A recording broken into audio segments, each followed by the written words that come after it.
No, it's okay. That's why we bring you on, because we never talk about gear, right? And it's good to chat, but we're gonna dive more now Okay. into some of your favorites, and I want to get your take. So before we dive into some of the hottest gear items that you specifically like going into the new season, you mentioned to me that you don't believe there's just one or two best brands, and that's all about it's all about aligning each goalie's personal preference and playing style, with the different gear and the different specs. And maybe you can just touch on that briefly and tell us why you think that. Yeah. So that's the question when I do, Instagram Q&As or things like that. And the first question I always get is, what's the best brand? What's your favorite set of pads? What's this? And there's do I have personal favorites I think that fit my personal playing style better? Yeah, absolutely. But that's really it. And what I'm always trying to do is tease out the differences between the various brands, and not only the brands, but really the as we talked about with the Axis versus E-Flex and the Vapor versus Supreme, and um, teasing out the differences between the various product lines because they're made for very different goalies, or even maybe slightly different goalies. And so I always say it's about aligning your personal preferences, your playing style, and the specs of the gear, aligning those things together. And so, again, I always say, that's what you should be on the hunt for, and that's what I'm usually trying to do. Is that somehow, for some reason, some people believe that, well, either, Goalie Gear Nerd should say that there are these three brands, these two pads suck, and this is the good one. This is the one you should go with. Again, it's not like that at all. And it's amazing that in for some reason in the context of goalie gear, people tend to think like that, but in every other context, it could be coffee, it could be beer, it could be cars. People understand that there are nuances and differences. So I think that's what I'm trying to do, is always trying to tease out those differences and try to bring them to the public so they can kind of make that a little bit more informed decision. So they end up, don't buy a pair of X Pulse pads, right, and go, oh gosh, I shouldn't have done that. Man, I still have them hanging in my garage. You should see these things. Nice. Oh, they're like, you wouldn't believe how much they opened up, and then I'm like, why? I don't know. They're vintage. I guess you could. I'll send you a picture one of Yeah, these days. please. Yeah, please do. Well, I want to start by going down the line a bit, just pertaining to each major gear piece, and your take on top contenders, and why, to sort of give people an idea of what they can, start looking at for each piece. And I kind of want to start off with sticks. And right now in the market, what are some of your favorite sticks this year, and why for each? Okay, so stick. So I will go with what I'm using now and what I'm testing now is I'm testing the Warrior M1, and I'm Very loving it. cool. I absolutely love it. It has a whole new paddle design for Warrior, and it is exceptionally light. It's got flexion in the right areas. I've only had it in the ice 3 or 4 times. Yeah. But yeah, it's unreal. It is, I really, really, really like it, and Warrior continues to, like I said, kind of surprise me. And It's just so well balanced. It's just, like I said, I absolutely love the M1, and I'm a big fan. I was waiting a long time to get it, and just been really enjoying it ever since. Well, Um, sorry, but contrary to what we were talking about, even though, like, I just noticed, because I started using the Warriors too, actually, mhm, and the CR1s, and I loved them. yes. Love them. And they're actually making their way into the NHL. You're seeing a lot of guys using them now, eh?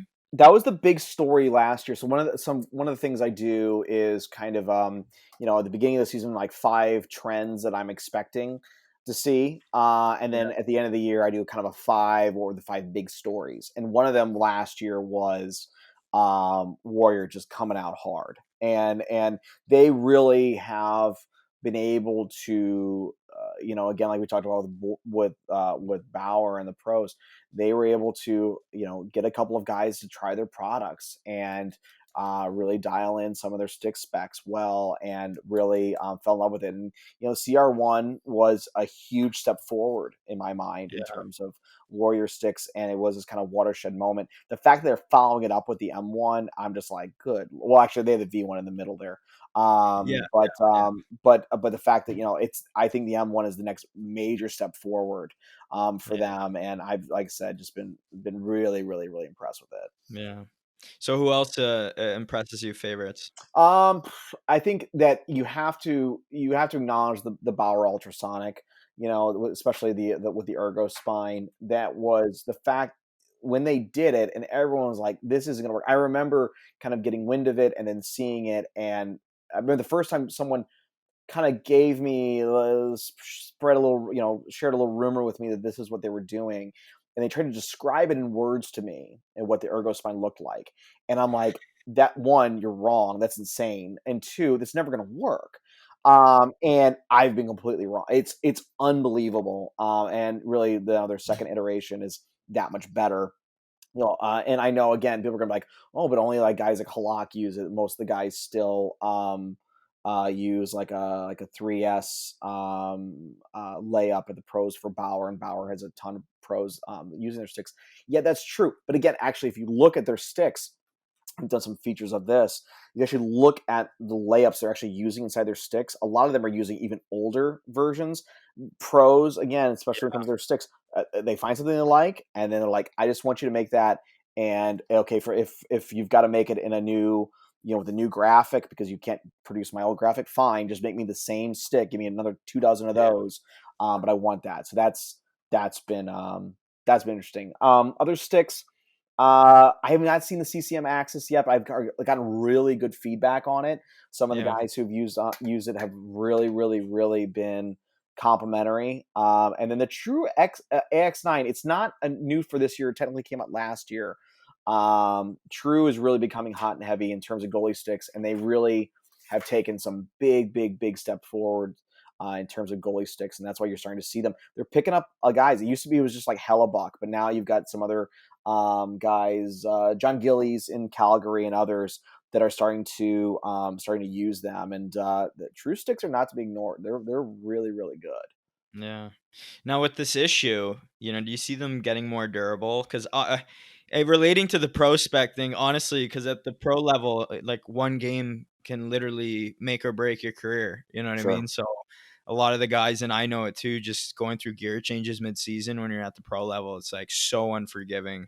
But regarding sticks, you know, uh, the durability of them. They break like paper now, at least it seems, and some of the new Warrior ones actually hold up really, really good, their highest Mhm. models. But are companies like doing this on purpose, or are they just trying to get lighter sticks and that's sort of a repercussion of that? No, well, yeah, on purpose, no. It is this contrasting set of metrics. I had a really cool conversation with a gentleman by the name of Brian Molnar, who is one of the main engineers and designers at True for their sticks.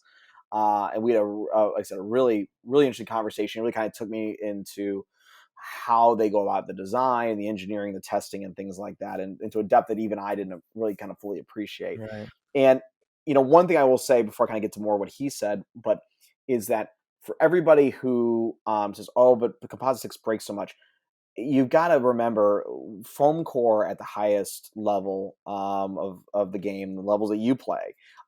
Pros go through those foam cores so fast. I remember I Yeah. had a conversation with Mike McKenna, and he talked about how he would just go through sticks, foam core sticks. I forgot the dozens and dozens he would go through a season. Versus he said he wouldn't get through a dozen Bowers Yeah. once he switched to composite. And number two, the reason he actually pointed to switching to composite, which I think is again often misunderstood, is that he liked the consistency.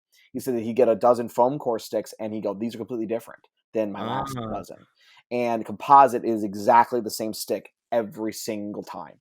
So, but specific to the in context of durability, the question becomes, well, why are the sticks breaking? Is it from shooting or is it from puck impact? Players, they will snap a stick sometimes a lot of times from shooting and things like that because they need that flexion yeah. to actually launch the puck. If they break a stick because the puck hits it, no one bats an eye. If they break it because if they break it because they were shooting, it's different. But if they stick their stick out and it hits the shaft of their stick and it snaps, nobody bats an eye. Goes, oh yeah, well way to block that shot. Yeah. If it happens to the goalie on a goalie stick, it's going to happen in the shaft. It's going to happen in the almost exact same area. Very rarely do the sticks actually break in the paddle or the blade, goalie sticks, excuse me. And that's really where they do a lot of their impact testing. So people like True and things like that, they're shooting. I think they said they cranked up their like puck machine like 200 miles an hour and were firing pucks off the blade of their stick, and it wasn't breaking. Now the problem you run into though is again the siren call, or the thing that every goalie asks me about every single stick is their first question is, what's the weight like?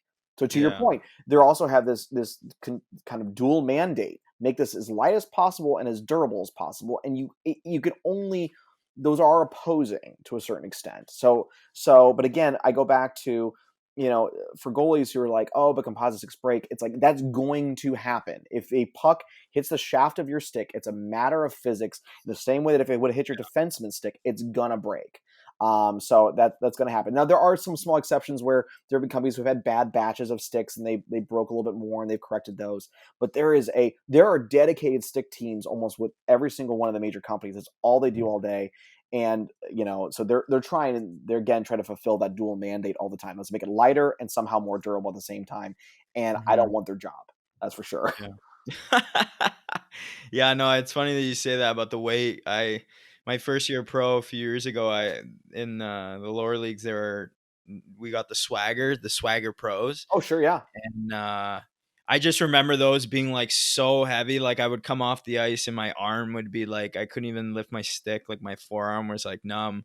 And then I'm like, hey, like, is there any like composite stuff? And they're like, yeah, like we got this CR1. I tried it. I was like, whoa, like this is because I used to try the Warriors when I was younger too. I can't remember the model, Hmm. but they were very like springing off the paddles. Like I'd Hmm. go into sort of that RVH position. I noticed like pucks would come off the paddle and they'd go like right in the slot. And so I kind of stayed away from them for a while. And then as soon as I picked up that Warrior, I was like, man, like puck's coming off of it, the feel of it when you play the puck, the lightness, like it just really hits every face there for me. Yeah, no, they really have. It's been fun to watch because yeah, they've taken leaps and bounds forward and gone from a product that was good to a product that's really great.